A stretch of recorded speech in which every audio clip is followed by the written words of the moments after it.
अस्सलाम वालेकुम, मैं हूं शाहजेब खानजादा। पहलगाम वाक़े के बाद पाकिस्तान और भारत ने सिफारती पाबंदियां और दीगर सख्त इक़दाम तो उठा लिए हैं, मगर इसके बावजूद ये खदशा मौजूद है कि भारत अपने इंतहा पसंद सियासतदानों और गैर जिम्मेदार मीडिया के दबाव में आकर अब भी कोई जारहाना और इश्तियाल अंगेज कदम उठा सकता है, जिससे दुनिया की दो जौहरी ताकतों के दरमियान हालात मजीद बिगड़ सकते हैं और दुनिया भी उसके असरात से महफूज नहीं रहेगी। पाकिस्तान भारत को मुसलसल खबरदार कर रहा है कि अगर उसने कोई भी इश्तियाल अंगेज कदम उठाया तो पाकिस्तान की तरफ से शदीद रद्द अमल आएगा, जिससे भारत को भी भारी नुकसान उठाना पड़ेगा। पाक भारत बढ़ती हुई कशीदगी पर अक़वाम मुत्तहिदा और अमरीका समेत दुनिया का रद्द अमल भी सामने आ रहा है। अक़वाम मुत्तहिदा ने दोनों ममालिक से अपील की है कि वो ज़्यादा से ज़्यादा तहम्मुल का मुज़ाहरा करें। अक़वाम मुत्तहिदा के तर्जुमान ने एक बयान में कहा है कि हम दोनों हुकूमतों से अपील करते हैं कि वो ज़्यादा से ज़्यादा तहम्मुल का मुज़ाहरा करें। दोनों ममालिक यकीनी बनाएं कि हालात मज़ीद ख़राब ना हो। हम समझते हैं कि पाकिस्तान और भारत के दरमियान हर मसला बामानी बाहमी मुशावरत के ज़रिए पुरअमन तरीक़े से हल किया जा सकता है और ऐसा ही होना चाहिए। अक़वाम मुत्तहिदा के तर्जुमान के मुताबिक अक़वाम मुत्तहिदा के सेक्रेटरी जनरल ने दोनों हुकूमतों से बराह रास्त रब्ता नहीं किया, लेकिन उन्होंने तशवीश के साथ सूरत हाल पर नज़र रखी हुई है। इसके अलावा आज अमरीकी दफ्तर ख़ारजा की तर्जुमान टैमी ब्रूस से प्रेस ब्रीफिंग के दौरान पाक भारत कशीदगी पर सवाल हुआ तो उन्होंने जहां पहलगाम वाक़े पर भारत के साथ खड़े होने का अमरीकी मौक़िफ़ दोहराया, तो वहीं मकबूजा जम्मू कश्मीर के स्टेटस पर पोजीशन लेने से गुरेज किया। मैं बिल्कुल इस मामले को अहमियत दूंगी क्योंकि ये खौफनाक सूरत हाल है, लेकिन इस वक्त मेरा तबसरा बस इसी हद तक होगा। मैं बस इतना कह सकती हूँ कि जैसा कि हम सब के इल्म में है, ये बहुत तेजी से तब्दील होती हुई सूरत हाल है और हम इसका बगौर जायजा ले रहे हैं, जैसा कि आप समझ सकते हैं। और जाहिर है हम जम्मू या कश्मीर की हैसियत पर कोई पोजीशन भी नहीं ले रहे, लिहाजा मैं आज बस इसी हद तक बात कर सकूंगी। इस सारी सूरत हाल में अब से कुछ देर पहले पाकिस्तानी दफ्तर ख़ारजा की प्रेस रिलीज सामने आई है, जिसके मुताबिक नायब वज़ीर आज़म और वज़ीर ख़ारजा इसाक डार को आज सऊदी वज़ीर ख़ारजा प्रिंस फैसल बिन फरहान की कॉल मौसूल हुई। दोनों रहनुमाओं ने इलाक़ाई सूरत हाल पर भी तबादला ख्याल किया। प्रेस रिलीज के मुताबिक इसाक डार ने प्रिंस फैसल को भारतीय एकतरफा इक़दामात के तनाजुर में पाकिस्तान की कौमी सलामती कमेटी के फैसलों पर ब्रीफ किया। इसाक डार ने भारत के बेबुनियाद इल्ज़ामात को मुस्तरद किया और मज़ीद इश्तियाल अंगेज भारतीय इक़दामात से खबरदार भी किया।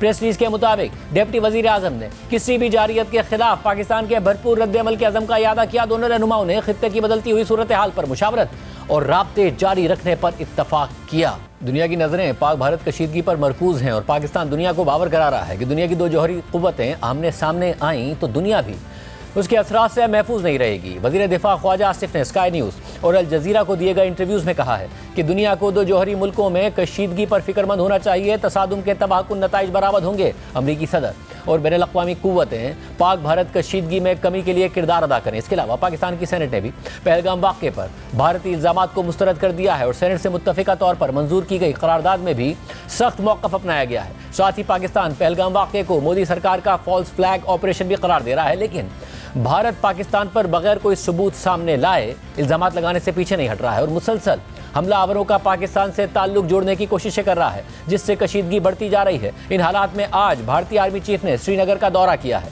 साथ ही भारतीय अपोजिशन लीडर राहुल गांधी भी मकबूजा कश्मीर पहुंचे थे। इसके अलावा मकबूजा कश्मीर में भारतीय फौज और पुलिस का सर्च ऑपरेशन और क्रैकडाउन जारी है। भारत भर में कश्मीरियों को हिरासा करने की खबरें भी सामने आ रही हैं। आलमी खबर रसाई इदारे रॉयटर्स के मुताबिक जुमे को भारतीय पुलिस और फौज ने हमलावरों की तलाश में मकबूजा कश्मीर में जंगलों और घरों की तलाशी ली, जबकि आज सुबह दो मुश्तबा हमलावरों के घर गिरा दिए गए। रॉयटर्स के मुताबिक मोदी की हिंदू कौम परस्त बीजेपी की कई रियासतों में कायम हुकूमतों ने कई अफराद को जराइम में मुलविस करार देकर उनके मकान या दुकानें मस्मार कर दी हैं और उनमें से अक्सर मुसलमान हैं। सिर्फ यही नहीं, भारत के अंदर नफरत अंगेजी उरूज पर पहुंची हुई है, जिससे भारतीय स्पोर्ट्स स्टार नीरज चोपड़ा भी महफूज नहीं रहे। भारतीय जेवलिन थ्रोअर नीरज चोपड़ा ने बेंगलोर में होने वाले चोपड़ा क्लासिक चैंपियनशिप के लिए पाकिस्तानी जेवलिन थ्रोअर और Olympic gold medallist Arshad Nadeem को बेंगलोर आने का दावतनामा भेजा।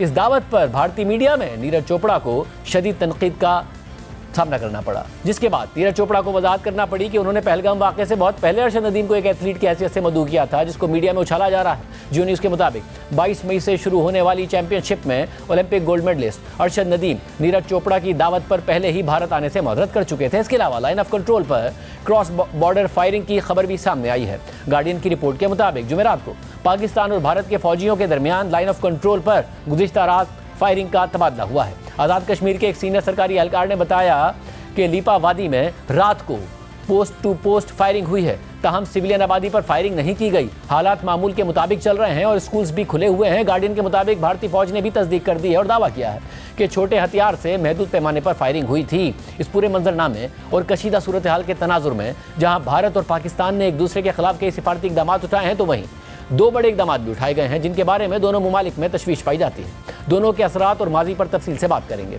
एक तरफ जहां पाकिस्तान में भारत की तरफ से सिंतास मुआहदे की एकतरफा तौर पर मुअत्तली पर शदीद रद्द-ए-अमल दिया जा रहा है, तो वहीं भारत में पाकिस्तान की जानिब से भारतीय एयरलाइंस के लिए पाकिस्तानी फ़िज़ाई हुदूद की बंदिश पर सख्त तशवीश पाई जा रही है और इस इकदाम के अभी से ही भारतीय एविएशन इंडस्ट्री पर फौरी असरात पड़ना शुरू हो गए हैं। भारतीय तैयारों को मामूल से लंबे रूट लेने पड़ रहे हैं, जिससे फ़्लाइट्स का दौरानिया और फ्यूल के अखराजात दोनों बढ़ गए हैं। एविएशन ज़राए के मुताबिक भारतीय एयरलाइंस का फ़्लाइट ऑपरेशन शदीद मुतासिर होने लगा है। नई दिल्ली, बॉम्बे, अहमदाबाद, अमृतसर, बेंगलोर और दीगर शहरों की परवाज़ों का दौरानिया बढ़ गया है। नई दिल्ली, बॉम्बे से न्यूयॉर्क, लंदन और इस्तांबुल जाने वाली परवाज़ों को डाइवर्ट करना पड़ रहा है। मुतादिद भारतीय परवाज़ों को रिफ्यूलिंग के लिए वियना और दीगर यूरोपीय शहरों में उतारा जाने लगा है। न्यू दिल्ली से अमेरिका के लिए भारतीय एयरलाइंस लाहौर से पाकिस्तानी फ़िज़ाई हुदूद में दाखिल होती थी। भारतीय परवाज़ों को 2 से 4 घंटे तवील रूट लेकर बहरा अरब के ऊपर से जाना पड़ रहा है। जहां भारत को पाकिस्तानी फ़िज़ाई हुदूद की बंदिश पर फौरी असरात पड़ रहे हैं, तो वहीं सिंतास मुआहदा मुअत्तल करने के भारतीय फैसले के असरात पर भी बहस हो रही है। पाकिस्तान ने वाज़ेह किया है कि पानी के बहाव को रोकने या उसका रुख मोड़ने की कोई भी कोशिश जंग समझी जाएगी। वज़ीर दफ़ा ख्वाजा आसिफ तो ये मौक़िफ़ इख्तियार कर रहे हैं कि भारत काफ़ी अरसे से सिंतास मुआहदे से निकलने के लिए बहाने तलाश कर रहा था। इस सूरत हाल में भारतीय हुकूमत ने पाकिस्तान के सेक्रेटरी आबी वसाइल को जो ख़त लिखा है, उस ख़त से भी ये वाज़ेह हो रहा है कि इंडिया पहलगाम वाक़े को सिंतास मुआहदे के खिलाफ इस्तेमाल कर रहा है, क्योंकि इस ख़त में खुद इंडिया ने कहा है कि माजी में इंडिया पाकिस्तान से सिंतास मुआहदे में तब्दीली का कहता रहा है और वजूहात में आबादी में तब्दीली और तरक्याती ज़रूरियात बताता रहा है, और फिर इस खत में पाकिस्तान पर दहशतगर्दी का इल्ज़ाम लगाकर सिंतास मुआहदा मुअत्तल करने की बात कर दी गई है। जबकि माजी में भारतीय वज़ीर आज़म नरेंद्र मोदी खुद भी सिंतास मुआहदे के खिलाफ बात करते हुए पाकिस्तान का पानी रोकने का इरादा जाहिर कर चुके हैं। बियास, रवि, ये 3 नदियों का पानी, उसमें जो हिंदुस्तान के हक का पानी है, वो पानी आपके खेत में नहीं आ रहा, पाकिस्तान के माध्यम से समंदर में बह जाता है। मैंने एक टास्क फोर्स बनाया है। ये इंडस वाटर ट्रीटी जो है, जिसमें हिंदुस्तान के हक का पानी है जो पाकिस्तान में बह जाता है, अब वो बूंद बूंद पानी रोक करके मैं पंजाब के, जम्मू कश्मीर के, हिंदुस्तान के किसानों के लिए वो पानी लाने के लिए कृत संकल्प। हिंदुस्तान के किसानों के हक का पानी 70 साल तक पाकिस्तान जाता रहा, ये मोदी पानी को रोकेगा, आपके घर तक लाएगा। और मैंने काम शुरू कर दिया है, क्योंकि ये पानी पर हक हिंदुस्तान का है। सूरत हाल में इंडियन मीडिया रिपोर्ट कर रहा है कि भारतीय हुकूमत एक ऐसी हिकमत अमली पर काम कर रही है कि जिसके तहत वो ये यकीनी बनाएगी कि पानी का एक कतरा भी पाकिस्तान ना पहुंचे। भारतीय वजीर CR पाटिल के मुताबिक भारतीय वज़ीर आज़म नरेंद्र मोदी ने मीटिंग में हिदायत दी हैं और भारतीय वज़ीर दाखिला अमित शाह ने उन हिदायत पर अमल दरामद के लिए मुख्तलिफ तजावीज़ दी हैं। हम इस बात को यकीनी बनाएंगे उनके मुताबिक कि भारत से कतरा पानी भी पाकिस्तान ना जाए। भारत ये दावे तो कर रहा है, मगर जो एक्सपर्ट्स हैं वो ये वाजे कर रहे हैं कि फौरी तौर पर भारत ऐसा नहीं कर सकता, और अगर लॉन्ग टर्म में भारत ये करने की कोशिश भी करता है, उसे डैम बनाने पड़ेंगे जो कि आसान नहीं होगा। और वैसे भी एकतरफा तौर पर पाकिस्तान ने वाजे किया है कि जो इंटरनेशनल मुआहदे उसकी पासदारी भारत पर फ़र्ज़ है, वो इसे नहीं एकतरफा तौर पर मुअत्तल कर सकता, मगर दावे ज़रूर भारत की तरफ से सामने आ रहे हैं। पूरी सूरत हाल पर बात करेंगे। हमारे साथ मौजूद हैं पीपल्स पार्टी के चेयरमैन और साबिक वज़ीर ख़ारजा बिलावल भुट्टो ज़रदारी। बिलावल भुट्टो साहब, बहुत शुक्रिया मुझे ज्वाइन करने के लिए। बिलावल साहब, ज़ाहिर मुतादिद इशूज़ हैं। एक सिंध में जो पानी का मसला है, जिसके हवाले से आपकी और वज़ीर आज़म की कल मुलाकात हुई, फिर मीडिया टॉक हुई, इस पर भी बात करूँगा। उससे पहले आप खुद वज़ीर ख़ारजा रहे हैं। जो वाक़या हुआ भारत में, अनफॉर्चुनेट वाक़या हुआ, पाकिस्तान ने उस पर तशवीश का भी इज़हार किया, अफसोस का भी इज़हार किया, मगर आपने देखा कि भारत की तरफ से इक़दाम किए गए, पाकिस्तान की तरफ से रिस्पॉन्स आया। आपकी कल वज़ीर आज़म से भी इस हवाले से बात हुई होगी। कैसे देख रहे हैं सारे मामले को, उनके अमल को, पाकिस्तान के रद्द अमल को? आपको शुक्रिया शाहज़ेब। बिल्कुल कल हमारा मुलाकात हुआ वज़ीर आज़म साहब से, और सबसे पहले इन्होंने जो नेशनल सिक्योरिटी कमेटी हुआ था, वहाँ जो फ़ैसले लिए गए उसके बारे में वज़ीर ख़ारजा साहब ने ब्रीफ़ किया, वज़ीर आज़म ने भी बात किया, और ऑब्वियसली पाकिस्तान पीपल्स पार्टी ने भी इन सारे जो इक़दामात हुकूमत पाकिस्तान ने उठाए हैं, हमने ना सिर्फ उनको इंडोर्स किए हैं मगर साथ साथ जो भारत ने एक तरफ़ा फ़ैसले लिए हैं पाकिस्तान के ख़िलाफ़, उनका भी हमने मज़ाहमत किया। आपने देखा कि ऑब्वियसली दहशतगर्दी का वाक़या है और पाकिस्तान में भी दहशतगर्दी है, तो पाकिस्तान हमेशा ना सिर्फ दहशतगर्दी का मज़ाहमत करते हैं मगर हम वाकई चाहते हैं कि ना सिर्फ हमारे यहाँ दहशतगर्दी का खात्मा हो मगर साथ साथ भारत में और पूरे खित्ते में दहशतगर्दी का खात्मा हो। भारत का अनफॉर्चुनेटली इस चीज़ में मुझे लगता है कि वो दिलचस्पी ही नहीं, वो ना अपने अंदरूनी मसाइल का मुकाबला करना चाहते हैं, ना वो बैनुल-अक़वामी सतह पे माहौल बनाना चाहते हैं जिससे वो वाकई दहशतगर्दी का मुकाबला करें। जब भी ऐसे इंसिडेंट होता है, अफसोसनाक वाक़यात होते हैं, वो अपने अवाम के तरजीह को हटाने के लिए, डिस्ट्रैक्ट करने के लिए, गुमराने के लिए, जब भी ख़ास तौर पे कश्मीर के हवाले से एक दहशतगर्दी का वाक़या होता है तो वो देखने से पहले ही पाकिस्तान पे इल्ज़ाम लगाना शुरू कर देते हैं। पहले वो सिर्फ इल्ज़ाम लगाते थे, अब वो इस किस्म के फ़ैसले ले रहे हैं जो तारीख़ी तौर पे ख़तरनाक फ़ैसले हैं। जो फ़ैसले भारत ने लिया है ख़ास तौर पे इंडस वाटर ट्रीटी के हवाले से, दरिया सिंध के हवाले से, ये पाकिस्तान और भारत माजी में हम जंग लड़ चुके हैं मगर किसी जंग के दौरान ना पाकिस्तान ने ना भारत ने ऐसे कोई फ़ैसला लिया जैसे भारत ने आज लिया है। ये एक तरफ़ा फ़ैसला ना सिर्फ आलमी सतह पे इंटरनेशनल लॉ के मुताबिक गैर कानूनी है, भारत के पास ये इख्तियार नहीं है कि ये ऐसे फ़ैसला कर सकते हैं, मगर इसके बावजूद अपने अवाम को घुमराने के लिए, दहशतगर्दी से तवज्जो हटाने के लिए और सबके जो जज्बा है, जो नाराज़गी है उनके अपने मुल्क के, उनको पाकिस्तान की तरफ डाइवर्ट करने के लिए इन्होंने ये जो कदम उठाया है, ये जैसे मैंने कहा तारीख़ी तौर पर ऐसे कोई कदम नहीं उठाया गया है। और हमने, पाकिस्तान ने अब आलमी सतह पर हमारा इंडस की जंग लड़ना पड़ेगा। ये इस दौर में जहां मौसमी तब्दीली का वैसे ही ख़तरा है, पानी की किल्लत का मसला ना सिर्फ पाकिस्तान का मसला है, भारत का मसला है, दुनिया भर में एक मसला है। अगर भारत इस किस्म का फ़ैसला ले रहा है तो आने वाले नस्लें भी ना सिर्फ ये कश्मीर की वजह से और आपस के इख्तलाफात की वजह से और दहशतगर्दी की वाक़यात की वजह से हम जंग लड़ते रहेंगे, लेकिन अगर पाकिस्तान और भारत ने अब पानी पे जंग लड़ना है तो then we're locking in the future generations of Pakistan into a perpetual conflict and the future generations of India into a perpetual conflict. So this is a grave injustice. It's not only a grave injustice against Pakistan, it is not only a grave injustice in historical terms, it is also a grave injustice to the Indian people and the coming generations. कि हम इनको कह रहे हैं कि कश्मीर की मसला अपनी जगह, हम इनको कह रहे हैं हमारे बायलैटरल जो इश्यूज़ रहे हैं तारीख़ी तौर के, वो तो उस पर अपने जगह ना ही हमारे पहले ये हल हुए, मगर हम उनको ये भी कह रहे हैं कि आज के बाद हम पानी के जंग भी एक दूसरे के दरमियान लड़ेंगे। तो ये बहुत ही ख़तरनाक सूरत हाल है। हम पाकिस्तान के हुकूमत के साथ खड़े हैं और हम उम्मीद रखते हैं, यकीन रखते हैं कि वो ज़रूर इस कोर्स को आलमी सतह पे और इंटरनेशनल फोरम्स पे हम एजिटेट करेंगे। ये एक संगीन वाक़या है जो इन्होंने ये फ़ैसला लिया है मेरे नज़र में। साहब, इस वक्त एक ऐसी सिचुएशन नज़र आती है जिसमें पाकिस्तान तो ज़ाहिर है भारत पर इल्ज़ाम लगाता है कि वो पाकिस्तान में बलूचिस्तान के इलाकों में दीगर इलाकों में टेररिज्म करता है, मगर कैनेडियन प्राइम मिनिस्टर ने कैनेडियन पार्लियामेंट में खड़े होकर इल्ज़ाम लगाया स्टेट टेररिज्म का। फिर अमेरिका के इदारों ने इल्ज़ाम लगाया कि एक सिख रहनुमा को बाकायदा मारने की प्लानिंग थी और स्टेट लेवल पर यह प्लानिंग थी, सरकारी अफसर उसमें मौजूद थे। मगर ऐसा नहीं हुआ कि भारत पीछे हटा हो या उन्होंने कोई दिफाई पोजीशन ली हो, वो उन मगरबी ममालिक के आगे भी एक हठधर्मी का रवैया उनका नजर आया। पाकिस्तान के पास डिप्लोमेटिकली आपको लगता है ऑप्शंस हैं जब भारत अपना इतना एक इकोनॉमिक इन्फ्लुएंस कह लें उसको इस्तेमाल कर रहा हो कि वो मगरबी ममालिक के आगे भी हठधर्मी दिखा रहा हो?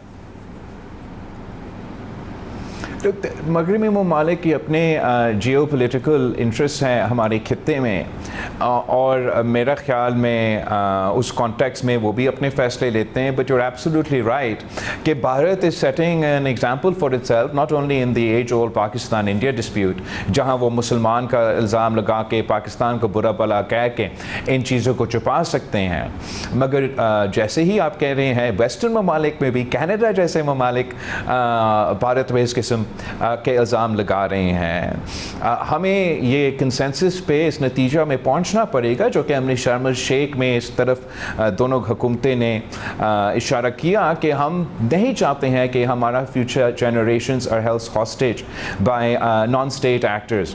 और इस किस्म के जो क़ुव्वतें हैं, चाहे वो बलूचिस्तान में हो या दुनिया भर में कई कोने में हो, उनके पीछे जो भी हो, हमें सब मिल के ये तय करना चाहिए कि इस किस्म के तंजीमें ना पाकिस्तान में काम कर सकेंगे, ना ही हम इनको इजाज़त देंगे, और ना भारत किसी को ये इजाज़त देंगे कि इस किस्म की तंजीमें को हम फैसिलिटेट करें। अगर भारत वाकई ही चाहता है कि दहशतगर्दी का मसला ख़त्म हो, तो जब वज़ीर ख़ारजा इसहाक़ दार साहब ने ये दावत दिया कि पाकिस्तान और भारत को आपस में बातचीत करना चाहिए, भारत को उस बातचीत में इंगेज होना चाहिए था।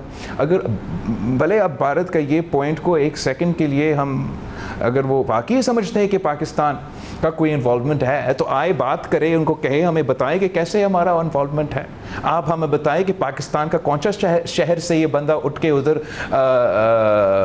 कश्मीर के पहाड़ों पे इस किस्म के हमला कर सकते हैं। हम तो नहीं चाहेंगे कि हमारे तरफ से इस किस्म का कोई वाक़या हो। और आप बिल्कुल सही कह रहे हैं कि ये भी एक हकीकत है कि पाकिस्तान पे दहशतगर्दी होता आ रहा है, जिस नतीजे में अब दहशतगर्दी अरूज पे पहुँच चुका है।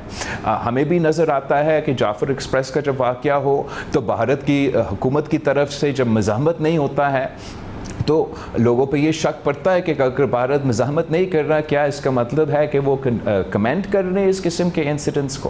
पाकिस्तान तो ऑटोमेटिकली, ना सिर्फ हमने मगर हर तबका ने, हर शहरी ने, हर इदारा ने, हर हुकूमत के सतह पे दहशतगर्दी का मज़ाहमत किया, इसलिए हम खुद दहशतगर्दी से मुतासर हुए हैं। पाकिस्तान वाकई ही कमिटेड है कि हमारे वहाँ हम दहशतगर्दी का ख़ात्मा करें, पूरी खिता से ख़ात्मा करें। मुझे ये लगता है कि भारत की सही दिलचस्पी नहीं है, वो दहशतगर्दी का जो ये मसला है वो उसको अपने फॉरेन पॉलिसी को एडवांस करने के लिए इस्तेमाल करना चाहते हैं, चाहे वो हमारा बायलैटरल कॉन्टेक्स्ट में हो या किसी और कॉन्टेक्स्ट में हो। और इसके साथ साथ जो इन्होंने अब ये पानी का और दहशतगर्दी का क्या लेना देना, इन्होंने एक इतना अग्रेसिव स्टेप इंडस के ख़िलाफ़ जो लिया है, ये किसी भी सर्कमस्टांस में, किसी भी एक्सक्यूज़ में, अगर हमने जंग छेड़ा हुआ होता भारत के साथ और हमारे दोनों फ़ौज भी आमने सामने होता, तो उस माहौल में भी वो इस किस्म का स्टेप नहीं ले सकते थे।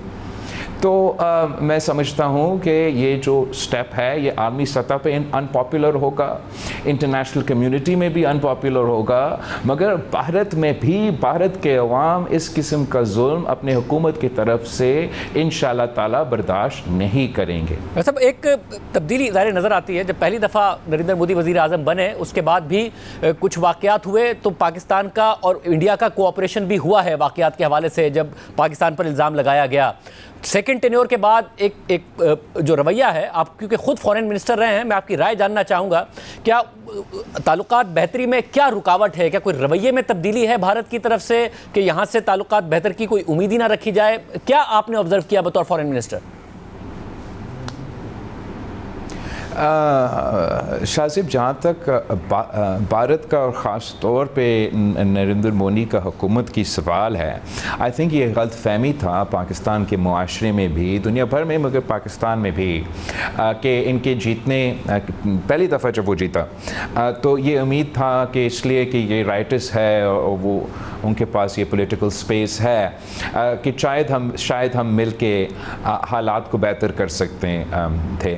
मगर इसलिए कि जो लोग मोदी को क्लोजली स्टडी करते आ रहे थे, उनका जो तरीक़ाकार था गुजरात में, तो उन्होंने ये खैर का उम्मीद नहीं रखा। And I think time has proved them right that India has not been interested in pursuing any meaningful measures for peace, and instead they've been committed to undermining the international recognized status of Kashmir.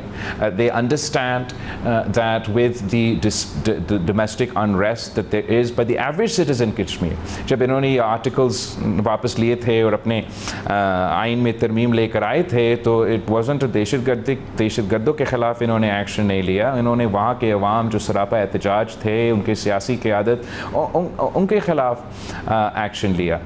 तो उनके नज़र में वो समझते हैं कि ये दहशतगर्दी का फैक्टर उनको जो लेजिटिमेट रेजिस्टेंस है, स्ट्रगल है राइट टू सेल्फ डिटर्मिनेशन का इंडियन ऑक्यूपाइड कश्मीर पे, जो इंटरनेशनल लॉ के मुताबिक भारत के ऑब्लिगेशंस है, ये दोनों चीज़ों को वो अवॉइड कर सकते हैं जब वो दहशतगर्दी का इल्ज़ाम पाकिस्तान पे लगा सकते हैं. इन्होंने एक दफ़ा किया तो इन्होंने देखा कि हम इसमें कामयाब हुआ, तो अब वो बार बार करते आ रहे हैं. मगर मेरे नज़र में अब people are beginning to see through India's actions, and while there is great sympathy internationally for the victims of terrorism, and everybody is unanimously condemning the terrorist attacks that took place in India, no one in their right mind, or any country that legitimately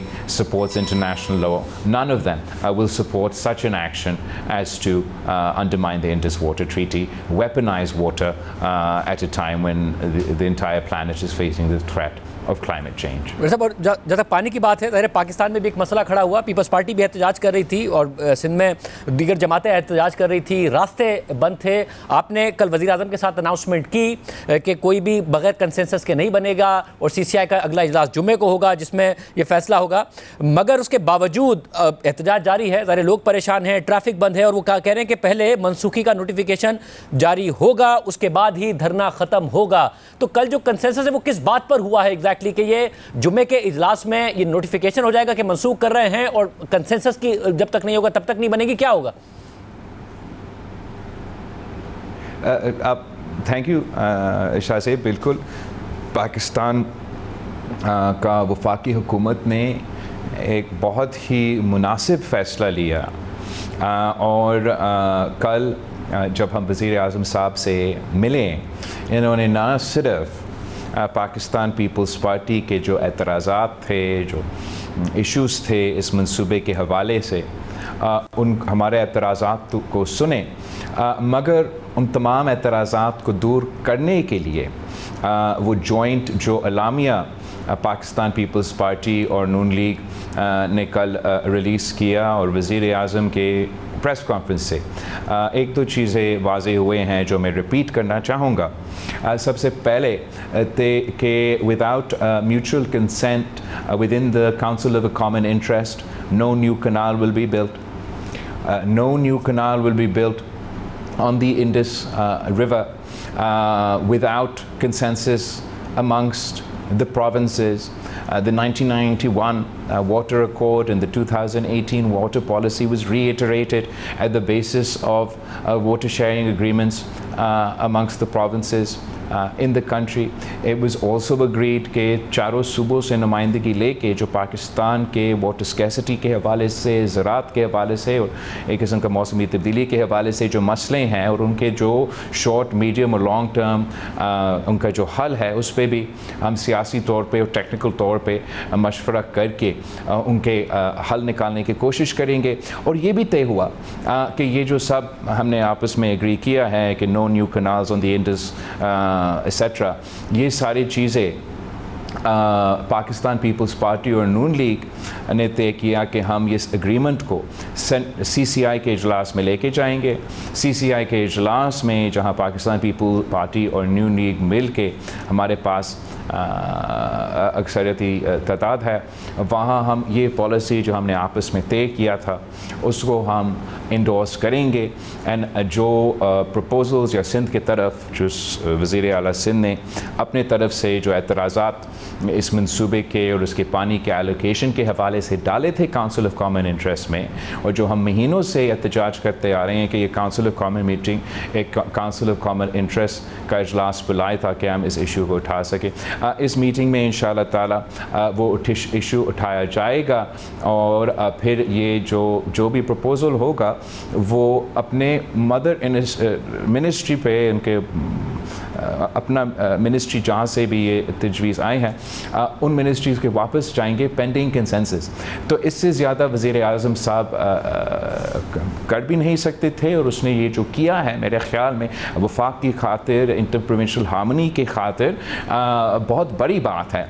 और साथ साथ ज़रूर obviously हम तो शायद चाहते हैं कि उसी वक्त CCI मीटिंग भी बुलाया जाए, मगर रूल्स के मुताबिक एक टाइम फ्रेम होता है कि आपको नोटिफाई करना पड़ता है एट्सेट्रा। तो उस उन्हीं रूल्स के मुताबिक CCI मीटिंग बुलाया गया है। वज़ीर आज़म साहब ने 2 मई का इजलास का नोटिफिकेशन भी आज आया और कल इन्होंने ऐलान किया। तो ये भी तय हो चुका है कि CCI के इजलास होगा, ये भी तय हो चुका है कि CCI के इजलास में क्या होगा, और ये भी तय हो चुका है कि कोई नया कनाल कंसेंसस के बग़ैर और CCI के फोरम पे भी म्यूचुअल अंडरस्टैंडिंग के बग़ैर नहीं होगा। तो मैं समझता हूँ कि जो जेन्युइन दिलचस्पी रहते थे इस इशू के हवाले से, वाटर राइट्स के हवाले से, सिंध के जो सिविल सोसाइटी में, सियासी जमातों में, एवरेज सियासी कारकों में जो लोग इस पे वाकई सरापा एहतजाब हर किसी तरीके से थे, उनका जो परेशानियां हैं हमने ज़रूर दूर किया है। और अब जब हमने ये परेशानियां इनका दूर की हैं, ऑफ कोर्स कुछ ऐसी क़ुव्वतें हैं जो सियासी हैं, जो हल नहीं चाहते हैं, जो मसाइल खड़ा करना चाहते हैं। वो समझते हैं कि सिंध और पंजाब को या सूबे को आपस में लड़वा के उनके कोई सियासी फ़ायदा है।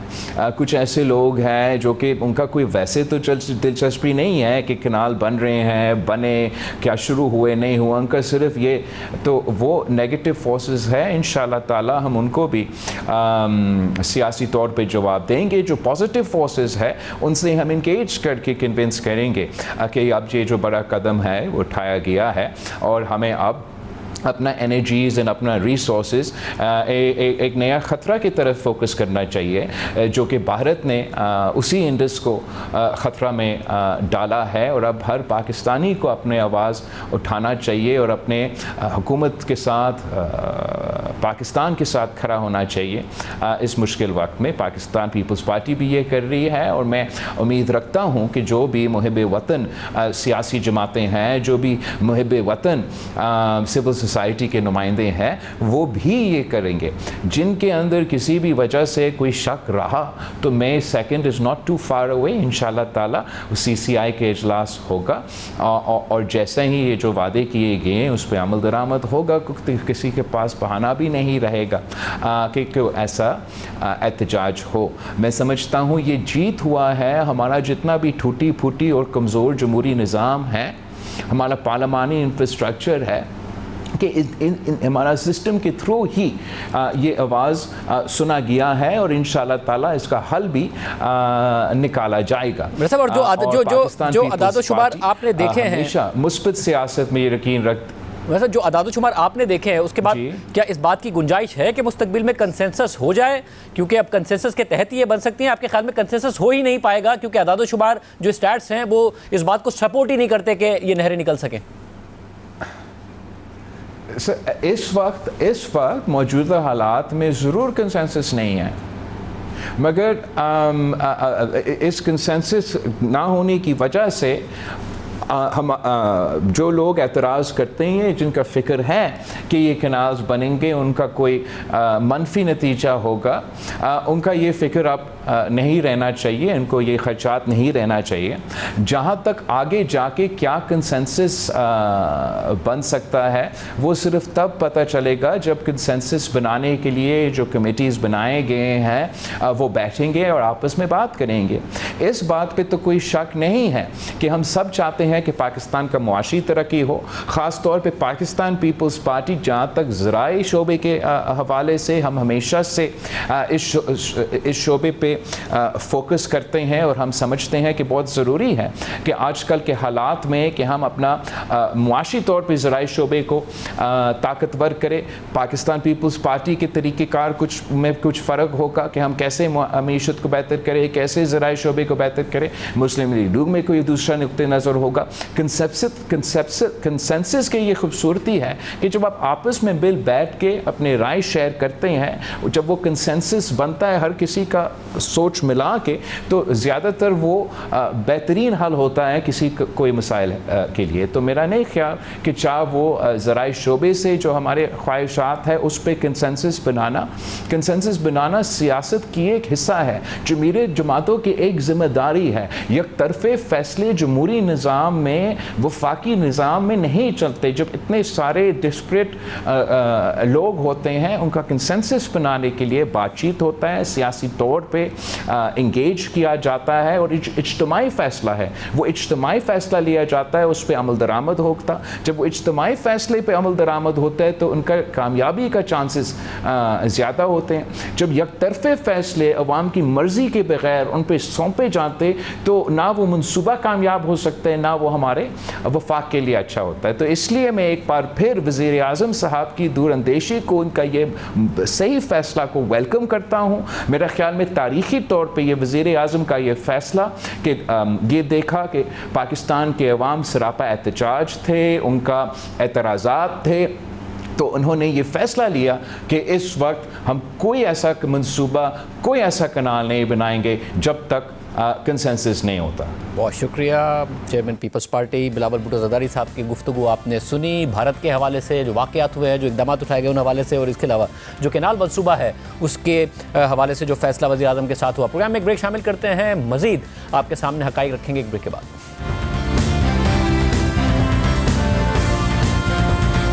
पाकिस्तान और भारत की कशीदगी के हवाले से अक़वाम मुत्तहिदा कह रहा है, तशवीश का इजहार कर रहा है। अमेरिका कह रहा है कि वो नज़र रखे हुए है। पाकिस्तान दुनिया से कह रहा है कि दो न्यूक्लियर ममालिक हैं, इस हवाले से दुनिया को अपना किरदार अदा करना चाहिए, फ़िक्रमंद होना चाहिए। हमारे साथ साबिक़ सफ़ीर हुसैन हक्कानी साहब मौजूद। हक्कानी साहब, बहुत शुक्रिया मुझे ज्वाइन करने के लिए। हक्कानी साहब, जिस तरफ सिचुएशन जा रही है, भारत ने इक़दाम किए, पाकिस्तान ने जवाब दिया, अभी तक वैसा कोई रिस्पांस दुनिया की तरफ से नहीं आया है, या फिर दुनिया के मीडिया में उतने कंसर्न का नहीं इज़हार किया जा रहा है।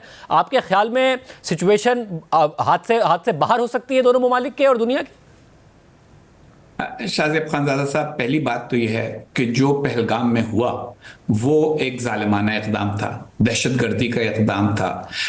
बिल्कुल ही निहत्ते लोगों को उनके मज़हब की बुनियाद के ऊपर उनसे मज़हब पूछ के उनको निशाना बनाया गया। ये जुल्म था और ये गलत था। लेकिन उस गलती के नतीजे में दो और गलतियां हुई हैं। एक तो ये कि पाकिस्तान की जानिब से उसकी बिल्कुल वाज़ेह मजम्मत होनी चाहिए थी और ये कहना चाहिए था कि हम इस बहस में पढ़ते ही नहीं कि क्यों हुआ, क्या नहीं हुआ, ये गलत हुआ। और भारत की जानिब से ये कहा जाना चाहिए था कि हमें शुबा है कि इसके अंदर कुछ लोग सरहद पार से आए हैं, तो इसलिए हम चाहते हैं कि अपने सरहद पार के पड़ोसी मुल्क से बात करें कि इनको ढूंढने में हमारी मदद करो। ऐसा कुछ नहीं हुआ। वो जो हमेशा पाकिस्तान और भारत के दरमियान होता है कि एक जज्बाती कैफियत पैदा कर दी गई, और खासतौर पर भारत में इस वक्त बहुत ज्यादा ये जज्बाती कैफियत पैदा की जा रही है, जिसका शायद ताल्लुक उनकी अंदरूनी सियासत से हो, आने वाले यूपी के इलेक्शन से हो, कि किसी तरीके के साथ इसको एक सियासी मुद्दा बनाया जाए बजाय इसके कि इसको मंतिक के जरिए हल किया जाए। तो ऐसी कैफियत में बाकी दुनिया का रवैया अब यह है कि भाई ये तुम लोगों को हर 2-4 साल बाद इस किस्म का दौरा पड़ता है और हमको आना पड़ता है संभालने के लिए। सदर ट्रंप वैसे ही भारत के दूसरे ममालिक के मामलात में जो किरदार है उसको कम करने की कोशिश कर रहे हैं। वो खास तौर पे इसमें दिलचस्पी नहीं रखते कि दो मुल्क जो हर 2-4 बरस के बाद ब्रिंक ऑफ वॉर पे पहुंचने की सुर्खी लगवाते हैं, उनको रोका जाए। अब ऐसी कैफियत में क्या हो सकता है, क्या नहीं हो सकता, ये जो पाकिस्तान में अरबाब इख्तियार बैठे हैं उनके लिए समझने की बात है, या जो भारत में अरबाब इख्तियार बैठे हैं उनके समझने की बात है। लेकिन इस बार पहले की तरह नहीं होगा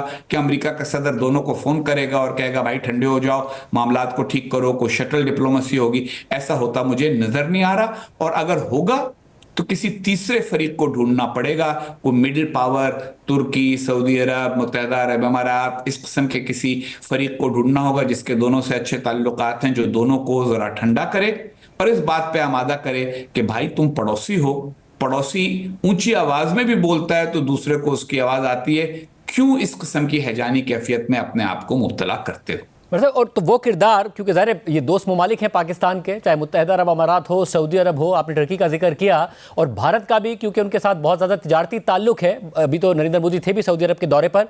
अगर ओमान हमें नज़र आया कि अमेरिका और ईरान के दरमियान किरदार अदा कर रहा है। मुत्तहिदा अरब अमारात ने ख़त पहुंचाया खामनाई को, जो कि सदर ट्रंप का ख़त था। कतर ने तालिबान और अमेरिका के दरमियान मुज़ाकरात में किरदार अदा किया। अब हमास और इसराइल की जिस किस्म की लड़ाई है उसके बावजूद उसमें भी मुज़ाकरात में किरदार अदा किया। तो क्या कोई किरदार हो सकता है इन ममालिक की तरफ से?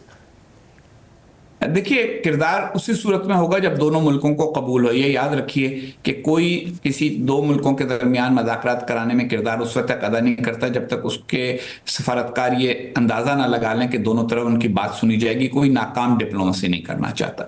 दूसरी बात यह है कि भारत और पाकिस्तान के हवाले से एक बात मैं अर्ज करूंगा, जितने संजीदा सफारतकारों से मैं बात करता हूँ मुख्तलिफ ममालिक को, ये कहते हैं कि हमें इन दोनों मुल्कों का ये रवैया समझ में नहीं आता कि जो स्कूल के बच्चों का रवैया होता है कि जा बस अब मैं तुझसे बात नहीं करता।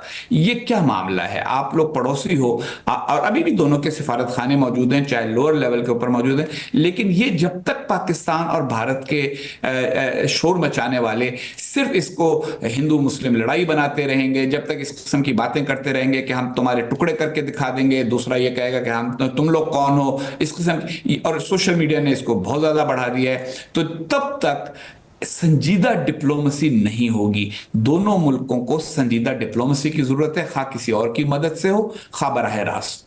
और उसकी फिर किस तरीके से वो हो, क्योंकि ज़ाहिर ये ज़रूर माजी में होता रहा कि दोनों ममालिक आपस में उलझते रहे। पाकिस्तान में ये होता रहा कि अगर किसी वज़ीर आज़म ने कोशिश की तो इस्टेब्लिशमेंट इस बात की हामी नहीं थी कि भारत के साथ मामला तय पाएँ। मगर हमें नज़र आया कि अगर जनरल बाजवा बड़े हामी थे कि भारत के साथ ताल्लुकात बेहतर हों, इमरान खान भी हामी थे, एक पेज पर इस हवाले से थे।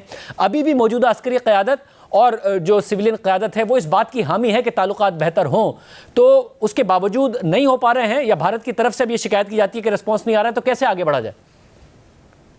खानजादा साहब, देखिए, मैं बाज़ औक़ात ऐसी बात कह देता हूँ जिससे फिर लोग नाराज हो जाते हैं। मसला सिर्फ लीडरों का नहीं है, अवाम की सतह पर भी देखिए ना, जब तक ये चूरन बिकता रहेगा कि एक आदमी को इलेक्शन हराने के लिए मोदी का यार पाकिस्तान में करार दे दिया जाए तो फिर वो लान तान करने के लिए एक मौका मैसर है, और जब तक भारत में ये कहा जा सकेगा कि देखो जी इन लोगों को हम घर में घुस के मारेंगे तो फिर उस पर लोग तालियां बजाएंगे, जब तक अवामी सतह पर भी ये अवेयरनेस जिसको कहते हैं, ये एहसास बेदार नहीं होता कि इस किस्म की कैफियत के नतीजे में हम दोनों में से किसी को कोई फायदा नहीं है। दहशतगर्दी गलत है, चाहे वो हमारी तरफ हो चाहे दूसरी तरफ हो। आप देखिए कि जब बलूचिस्तान में कोई दहशतगर्दी का वाकया होता है तो बाज़ औक़ात दूसरी सरहद की दूसरी तरफ तालियां बज रही होती है, ये अच्छी बात तो नहीं है। इसी तरह से जब भारत में कुछ होता है तो पाकिस्तान में ऐसे लोग मौजूद हैं कि जो कहते हैं दो जी सबक मिल गया।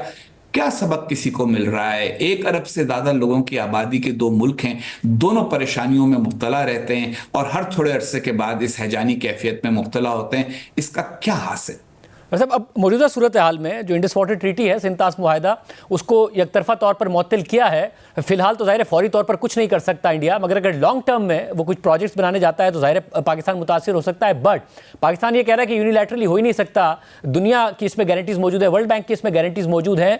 मगर हालिया दिनों में हमने देखा है कि पहले तो सिर्फ पाकिस्तान इंडिया पर इल्ज़ाम लगाता था, इंडिया पाकिस्तान पर, बट कनाडा ने इल्ज़ाम लगाया कि रियासती तौर पर वहाँ पर असैसिनेशन की कोशिश की गई। अमेरिका ने एक प्लानिंग का इल्ज़ाम लगाया, मगर ऐसा नहीं हुआ कि इंडिया पीछे हटा हो। उन्होंने बाकायदा डिप्लोमेटिकली जवाब दिया और एक हरदर्मी का ही मुजाहरा किया कनाडा को भी जवाब में। आपको लगता है कि कोई पासदारी करेगा इंडस वाटर ट्रीटी के हवाले से? लॉन्ग टर्म में आपको ये सिचुएशन खराब ही होती नजर आ रही है?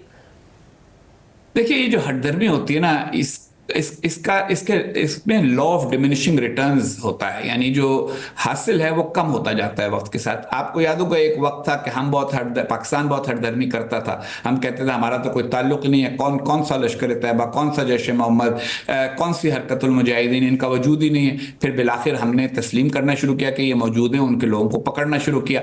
तो मेरा कहने का मतलब ये कि इसी तरीके के साथ अब दूसरी तरफ भी होने वाला है, और जो आलमी राय आमा है वो हमेशा किसी एक के साथ नहीं होती, वो बदल भी जाती है, उसकी राय भी बदलती है।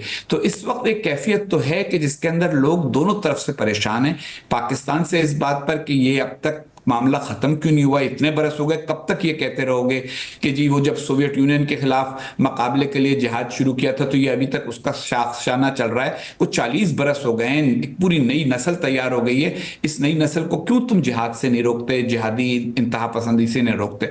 और भारत से लोग ये कहते हैं कि पड़ोसी मुल्क है, उसके साथ तुम्हें मजाकरात करने में, बातचीत करने में और मामलात को सुलझाने में क्या परेशानी है, कब तक ये शिकायत करते रहोगे कि हम आए थे तो हमारे साथ, जब वाजपेयी आए थे तो उनके बाद कारगिल हो गया, जब फलां आया था तो यूं हो गया। तो पुरानी शिकायतों के ऊपर कब तक अड़े रहोगे। दुनिया को वो पुरानी शिकायतें उतनी अहम नहीं लगती जितने इस खित्ते के लोगों को लगती हैं। इसलिए मेरा ये ख्याल है कि आगे बढ़ते हुए जैसे जैसे दुनिया भी तब्दील हो रही है, उसमें दोनों तरफ को अपने रवैयों पर नजरसानी करनी होगी। और मेरा नहीं ख्याल कि यकतरफा तौर पर वो इक़दामात हो सकेंगे जिनकी बातें इस वक्त यूट्यूब वीडियोस में बहुत सारे हमारे पड़ोसी कर रहे हैं। बहुत शुक्रिया हुसैन गनी साहब का तफसीली तज़िया आपने सुना। प्रोग्राम में एक भी शामिल करते हैं, कुछ आम हक़ाइक़ आपके सामने रखें।